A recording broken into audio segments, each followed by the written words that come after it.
તો શિક્ષણ મંત્રી કુબેર ડિંડોરે એક મહત્વની જાહેરાત કરી છે। સમરસ ગ્રામ પંચાયતને 51 લાખ આપવાની જાહેરાત કરી। સંતરામપુર કડાણા તાલુકાની પંચાયતો માટે આ જાહેરાત કરવામાં આવી છે। સમરસ ગ્રામ પંચાયતને પોતાની ગ્રાન્ટમાંથી 51 લાખ રૂપિયા તેઓ આપશે તેવી જાહેરાત કરી છે।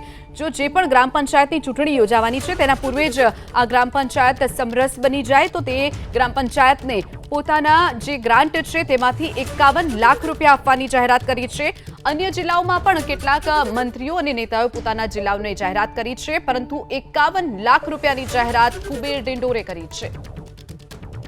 સરપંચ શ્રીના દાવેદાર ગ્રામ પંચાયત સભ્યો તમામને મારી વિનંતી છે કે આપણે જેટલું બને તેટલું ગામમાં સુલે શાંતિ થાય, ગ્રામ પંચાયત સમરસ બને, આપણા વોર્ડ પણ સમરસ બને, એના માટે બધા જ સાથે મળીને આ ગ્રામ પંચાયતો સમરસ થાય એના માટેના પ્રયત્નો કરવા માટે મેં અપીલ કરી છે।